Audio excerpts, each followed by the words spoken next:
Hello students, welcome back to channel student. देखिए, आज मैं आपकी चैप्टर की स्टार्टिंग कर रहा हूँ, tangential and normal velocities and acceleration. ये इंपॉर्टेंट जो है ना, इससे बहुत ही ज़्यादा कम क्वेश्चन है, सॉरी बहुत ही ज़्यादा कम क्वेश्चन है चैप्टर में, लेकिन सभी के सभी वेरी मोस्ट है।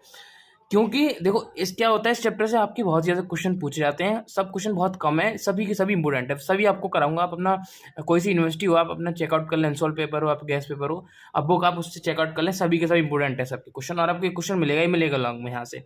तो टेंजेंशियल से नॉर्मल वेलोसिटी जो क्वेश्चन चैप्टर है, आपको ऐसे करा दूंगा कि आप भी कहेंगे कि हाँ चलो सब कुछ क्लियर है। तो इस चैप्टर में क्या है, आपको हल्की सी नॉलेज देता हूँ कि टेंजेंशियल या नॉर्मल वेलोसिटी आपकी क्या होती है। देखो, मान लो हमने कोई प्लेन मान लिया, एक्स वाई प्लेन हमारा, और जिसमें कोई भी कण आपका इस पे क्या कर रहा है, गति कर रहा है। तो इसके अक्ष की बढ़ता टेंजेंट, टेंजेंट्स का मतलब क्या होगा। देखो, लाल बट्टे कक्का आपने पढ़ा है आराम से, ठीक है, सबने पढ़ा है लाल बट्टे कक्का। यहाँ से हम देखेंगे साइन कॉज टेन, टेन का मतलब होगा लंब बट्टे आधार। अब किसी भी चीज में लंब और आधार क्या होता है, ये लंब हो गया, ये आधार हो गया, ठीक है। तो लंब बट्टे आधार, तो लंब और आधार की अपेक्षक आपकी क्या करता है, गति कर रहा है वहां पे। तो देखो, दैट मीन्स हमें समझना है कि कोई कण पी है, इसकी पी मान लें हम पॉइंट, और ये बी वेलोसिटी दूरी कर रहा है, और यहाँ पे आपकी एक कोई भी त्वरण, यहाँ पे इसको हम एक्सीलरेशन इसको मान सकते हैं, ठीक है। इस पॉइंट क्यू है, मतलब पी से क्यू आ गया बी वेलोसिटी से, और ये आपका गति इसने कितनी कर दी, हमने मान लिया कि इसकी जो गति है वो यू से डेल्टा यू हो गई। मतलब ये यू से डेल्टा यू चल गया, डेल्टा यू मतलब जिसने इतनी गति जो है वो कर ली, इतनी इतनी गति इतनी इसने तय कर ली, इसका मतलब आपका डेल्टा यू वो हो गया। तो इस चीज़ से हमें बिल्कुल मतलब नहीं है। टेंजेंशियल एंड नॉर्मल वेलोसिटी आपकी क्या होती है, limit delta T tends to zero कॉड upon arc into arc upon delta T. हमें इससे भी कोई मतलब नहीं है। मैं आपको सिर्फ 2 3 4 फॉर्मूले ऐसे बताऊंगा, सब पूरे क्वेश्चन आप उसी से कर जाएंगे, सिर्फ 4 फॉर्मूले से कर जाएंगे। उसके बाद आपको नॉर्मल वेलोसिटी, टेंजेंशियल वेलोसिटी आपकी D S upon D T होती है, नॉर्मल वेलोसिटी आपकी होती है कॉड अपॉन आर्क होते पढ़ा है आपने चाप बट्टे तेरजा, और arc upon delta T into sine E. कोई मतलब नहीं इसी से हमें। अब मतलब हमारा क्या है, इसे डेरिवेशन आपके नहीं पूछे जाते इस चैप्टर से, डेरिवेशन पूछे जाते, मैं आपको डेरिवेशन करा देता। इस चैप्टर से आपको सिर्फ क्वेश्चन पूछे जाते हैं। पहले आपको फॉर्मूला बताऊंगा, उसके बाद मैं आपको क्वेश्चन स्टार्टिंग कराऊंगा।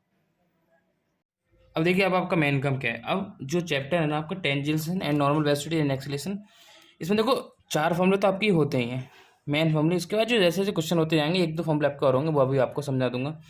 टेंजेंशियल एक्सेलरेशन जहाँ आपको फाइंड करना है, वो आपको D square S upon D T square निकालना होता है। अब आप पूछेंगे कि D square S upon D T square कहाँ से आया, तो यूनिफॉर्म स्पीड जो आपकी वेलोसिटी जो होती है, स्पीड जो होती है वेलोसिटी, उसको हम D S upon D T हम लिखते हैं। उसी का जब हम डिफ्रेंशिएट करते हैं, आपको D square S upon D T square निकल कर आता है। क्लियर। नॉर्मल एक्सेलरेशन आपको होता है बी स्क्वायर अपॉन रो, ये आपको नॉर्मल एक्सेलरेशन हो गया। उसके बाद आपकी एक्सेलरेशन निकालने को आता है, ये आपका मेन इंपॉर्टेंट है, ये आपका क्वेश्चन, इसी से आपको क्वेश्चन बनता है कि एक्सेलरेशन क्या होता है। तो एक्सेलरेशन मतलब रूट में आपका जो आपने टेंजेंशियल एक्सेलरेशन निकाला है, टेंजेंशियल एक्सेलरेशन प्लस आपका नॉर्मल एक्सेलरेशन, इनका क्या होता है, होल स्क्वायर होता है। तो जैसे जैसे मैं आपको क्वेश्चन कराऊंगा ना, तो आपको सब कुछ क्लियर होते जाएगा, सिर्फ आप क्वेश्चन पर फोकस करें। तो जैसे क्वेश्चन में कराऊंगा, आपको सब क्लियर होने वाला है कि कैसे आपको फॉर्मूला यूज करने हैं। अब देखो, क्वेश्चन क्या है कि prove that the acceleration of a point moving in a curve with uniform speed is rho psi square. इस टाइप से आपका क्वेश्चन आएगा, जो कि आपको शॉर्ट में है, लगभग आपको 3 4 नंबर पूछा जाएगा। इस टाइप के क्वेश्चन आपको पूछे जाते हैं। तो प्रूव दैट द एक्सेलरेशन, तो साफ साफ आपको दिखाई दे रहा है कि हमको एक्सेलरेशन फाइंड करना है of a point moving in a curve, जो कि कर्व में क्या कर रहा है, मूव कर रहा है फिर यूनिफॉर्म स्पीड। अब हमारे ध्यान देने में 2 चीजें होंगी, एक तो आपकी यूनिफॉर्म स्पीड होगी। तो यूनिफॉर्म स्पीड से आपका क्या मतलब हो गया, यूनिफॉर्म स्पीड मतलब हो गया हमारी कांस्टेंट स्पीड है। स्पीड क्या है आपकी, कांस्टेंट है। तो कैसे इस चीज को लिखेंगे, इसको लिखेंगे गिवन दैट, देखो सब कुछ स्टेप बाय समझेंगे ना आप, 1 2 क्वेश्चन स्टार्ट होंगे तो खुद करना सीखेंगे। गिवन दैट इसमें क्या है कि वेलोसिटी जो हमारी है v बराबर D S over D T, वो हमारी देखिए कांस्टेंट दे रखी है, ठीक है।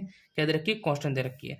अगर यहीं से हम क्या निकालेंगे, dv ओवर dt निकालेंगे, dv ओवर dt। क्यों निकालेंगे dv ओवर dt, क्योंकि हमें फाइंड क्या करना है, एक्सेलरेशन फाइंड करना है। तो एक्सेलरेशन फाइंड करने के लिए हमारा फॉर्मूला क्या होता है, रूट में D square S upon D T square का whole square plus B square upon rho का होल स्क्वायर, ये हमारा फॉर्मूला होता है।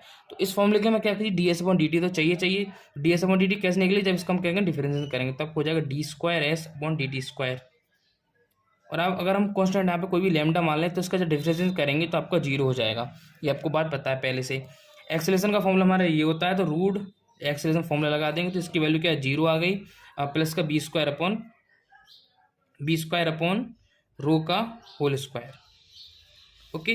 अब यहाँ से हम बी स्क्वायर अपॉन रो हमने बाहर निकाल ली हमने बाहर, इनटू हमने क्या की कि रो इंटू रो से ऊपर नीचे क्या कर दी, मल्टीप्लाई कर दी।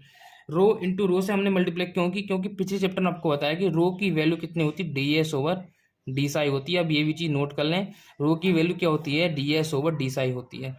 ओके, तो यहाँ अपनी नोट पर नोट कर लें कि रो बराबर D S upon D Sai होते हैं। इस चक्कर से हमने क्या की कि रो इंटू रो में ले गए, बी अपॉन साई का होल स्क्वायर हमने यहाँ पे कर लिया। हमने क्या किया कि ये दोनों रो हमने ले ली, इसको हमने इंटू में ले लिया, तो बी अपॉन रो का होल स्क्वायर हो गया इंटू रो। अब बी अपॉन बी, बी का मतलब क्या हो गया, D S over D T, D S over D T हो गया। उसके बाद रो का मतलब क्या हो गया, D S over D Sai, D S over D Sai का होल स्क्वायर हो गया आपका। ओके, यहाँ से जब आप एक्सेलरेशन निकालेंगे बराबर डी एस से आपका डी एस कैंसिल हो जाएगा, आपका बचा, sorry D S over D Sai बचा हुआ है कितना, डी एस ओवर,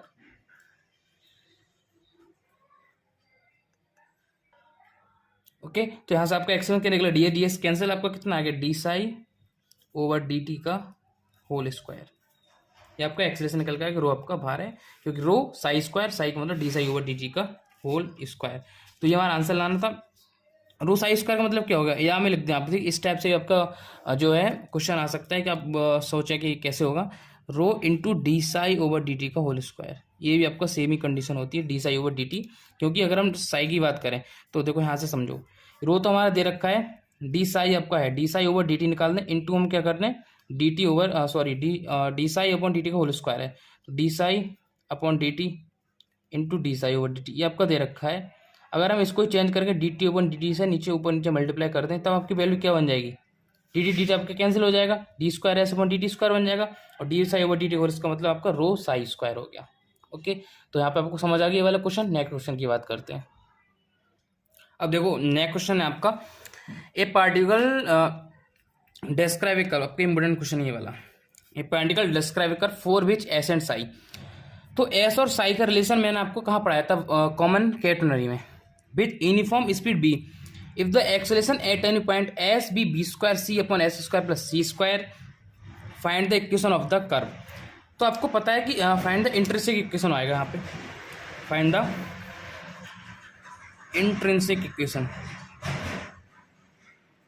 ठीक है। तो आपको पता होना चाहिए पहले की इंट्रिंसिक इक्वेशन हमारी होती है एस बराबर सी टेन साई, ये जो मैंने आपको पढ़ाई थी एस बराबर सी टेन साई, सभी की चैप्टर की लिंक आपको डिस्क्रिप्शन में मिल जाएगी। एस बराबर सी टेन साई आपकी होती है, ये तो हमें बात पता चलेगी कि एस बराबर सी टेन साई आपकी इंट्रिंसिक इक्वेशन होती है। अब इसको फाइंड कैसे करना है वो समझेंगे। देखो आपको पता है कि particle describe the curve for which S and psi with uniform speed, फैन काम हमारा हो गया uniform speed, uniform speed V बराबर D S over D T बराबर कोई भी लेमडा मान लेंगे हम कांस्टेंट। यहाँ से हम क्या निकालेंगे, D V over D T निकालेंगे, मतलब इसका डिफरेंशिएट करेंगे तो ये हो जाएगा D square S upon D T square, ये हो जाएगा हमारा जीरो, ठीक है। उन्होंने कहा है कि एट एनी पॉइंट एस, तो लिखेंगे acceleration at any point, acceleration at any point S, तो आपको एस पे फाइंड करना है ना, तो एक्सेलरेशन एट एनी पॉइंट का मतलब हो गया डूड में आपको tangential acceleration plus normal acceleration, तो डी स्क्वायर एस जो कि मैंने आपको लास्ट क्वेश्चन फॉर्मूला लिखाया था वही है आपका, प्लस का whole square plus B square upon rho का होल स्क्वायर, ये आपकी नॉर्मल एक्सेलरेशन होता है बराबर, ये वैल्यू तो हमें जीरो दे रखी है, प्लस बी स्क्वायर रो अपन बी स्क्वायर रो का होल स्क्वायर, इसको हम रूट से बाहर निकालेंगे, आपका कितना हो जाएगा, बी स्क्वायर अपॉन रो हो जाएगा। यहाँ तक बात क्लियर आपकी। अब but it is given that the acceleration at any point S, इसमें कहा है कि हमारी एक्सेलरेशन है एट एनी पॉइंट पे आपका एस है, तो लिखेंगे बट गिवन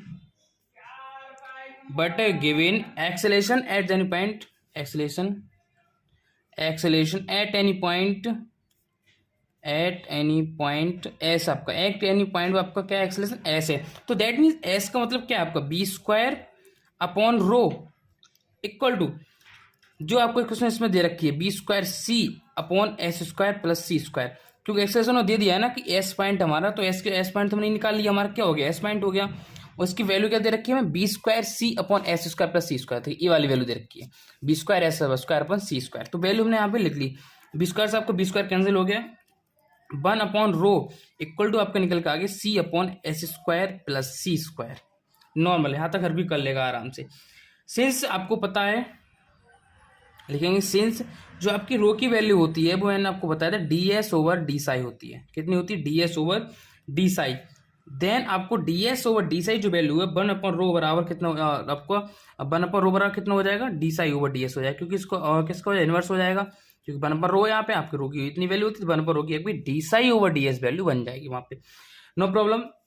देन आपको क्या करना है, यहीं पे आपको करा दे रहा हूँ, 1/रो D psi over D S, 1/रो equal to D psi over D S equal to C upon S square plus C square. अब यहाँ से वैल्यू निकालेंगे डी साई की, D psi equal to C upon S square plus C square into में D S. तो आपको पता पड़ रहा है कि जो पोजीशन हमारी बन गई, डी इधर भी डी इधर भी है, ये जो पोजीशन हमारी बन जाती है वो इंटीग्रेशन पोजीशन बन जाती है, क्या बन जाती है, इंटीग्रेशन पोजीशन बन जाती है। ठीक है, अब देखो इधर साइड करा दो, आपका क्या क्वेश्चन है, डी साई बराबर सी upon S square plus C square into D S. ये आपकी पोजीशन बन के आ गई, लिखेंगे ऑन इंटीग्रेटिंग। और इसका मैं क्या है कि आंसर तो पहले से पता है कि हमें इंटेंसिंग इक्वेशन लेके आनी है, आपको पहले से ही पता है। तो ये तो हो जाएगा साई, डी साई का कितना हो जाएगा, साई हो जाएगा, ऐसे समझ लो मैंने साइन लगा दिया, साई हो जाएगा सी upon S square plus C square है। ओके, सी हमारा कांस्टेंट हमने बाहर ले लिया, ठीक है, इनटू में सी upon S square plus C square, इसका आपका कितना हो जाएगा, टेन इनवर्स एस अपॉन सी, क्योंकि इस फॉर्मूला किसका होता है, टेन का होता है, टेन इनवर्स एस अपॉन सी का होता है। अब देखो यहाँ पे आपका क्या है, 1/c है ना, क्योंकि C S square upon C square है, तो जो इसके वैल्यू जो निकल के आएगी S square plus C square, क्योंकि सी तो आपके कॉमन में ऊपर आपका इंटीग्रेशन हो गया है, upon S square plus C square. तो इसका जो फॉर्मूला होता है 1/x tan inverse X upon A, इसका फॉर्मूला, मतलब किसका formula, X upon A upon S square plus A square का। तो ए स्क्वायर में क्या यहाँ पे कांस्टेंट वैल्यू जबकि सीधे रखी है, तो इसका फॉर्मूला होता है 1/x tan inverse X upon A, इसका इंटीग्रेशन जो होता है आपका। तो मैंने इंटीग्रेशन किया सी इंटू टेन इनवर्स और इंटू आपको 1/c आ जाएगा, tan S upon C plus का ये मैंने कोई कांस्टेंट मानी है, बस आपका आंसर आ गया। तो साई बराबर tan inverse S upon C, tan inverse S upon C plus का ए, सी से आपका सी कैंसिल हो गया।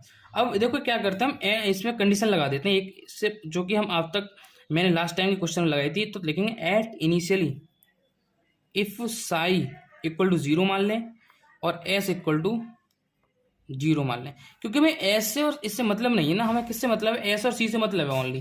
तो 0 बराबर टेन इनवर्स 0 प्लस का ए आ गया आपका, ठीक है। तो 0 प्लस का ए आपका आ गया, जहां सब कितनी वैल्यू आ गई, ए आ गई, क्यों 10 0, आपका जो 10 होता है 10 0 मतलब 0, 10 0 की वैल्यू 0, तो यहाँ से ओनली आपको ए मिल गया। इसका मतलब हो गया कि एस अपॉन सी बराबर कितना हो गया, 10 साई बन गया, क्योंकि ए की वैल्यू आपकी क्या आ गई, 0 निकल के आ गई, यहाँ से ए की वैल्यू हमारी 0 है, साई हमारी 0 ऑलरेडी है ही, साई बराबर 0 बराबर ए आपके ए रख देंगे, तो ऐसा आपका एस अपॉन सी बराबर कितना हो जाएगा, 10 सही हो जाएगा। तो एस बराबर यहाँ से जो वैल्यू हमारी इंटेंसिटी की इक्वेशन निकल के आ गई, एस बराबर सी 10 सही निकल कर, जो कि हमारा हो गया आंसर। मैंने बड़े प्यार से आपको समझाई, एक चीज़ क्लियर करके समझाइए, तो आपका हक बनता है कि रिक्वेस्ट बनती है मेरी कि आपको चैनल को सब्सक्राइब कर दें, वीडियो को प्लीज़ शेयर कर दें। नेक्स्ट वीडियो में आपको 3 इंपॉर्टेंट क्वेश्चन कराऊंगा जो कि बहुत ज़्यादा यूनिवर्सिटी में आए हुए हैं। वो जो आप पार्ट 2 देखने के लिए आपको क्या करना है, डिस्क्रिप्शन में नीचे जाना है, वहाँ पे डिस्क्रिप्शन में आपको लिंक मिल जाएगी, आपको फुल प्लेलिस्ट लिंक भी मिल जाएगी, वहाँ से जाकर चेकआउट कर लें। और आपको टेलीग्राम से ज्वाइन होना है, तो टेलीग्राम की लिंक भी आपको क्या है डिस्क्रिप्शन में दे रखी है। और आपको व्हाट्सएप पे अगर मेरे को कोई भी अगर नोट्स वगैरह चाहिए, कोई भी अगर क्वेरीज है आपकी, तो 9411009110 इस पर मुझे क्या कांटेक्ट कर सकते हैं। नेक्स्ट आपके जो चैप्टर्स हैं बीएससी मैकेनिक्स की, मैं जल्दी से जल्दी कोशिश करूँगा कंप्लीट कराने की। मैंने अब तक आपको virtual work, common catenary, CG मतलब सेंटर ऑफ ग्रेविटी आपका, और आपका सेंट्रल ऑर्बिट्स, आपके इतने 4 चैप्टर कंप्लीट करा दिए और इनकी सभी की इंपोर्टेंट क्वेश्चन करा दी, सभी की आपको लिंक मिल जाएगी प्ले लिस्ट में जाके। तो मेरा रिक्वेस्ट है वो भी आप जाके जरूर चेकआउट करें। Thanks for watching this video.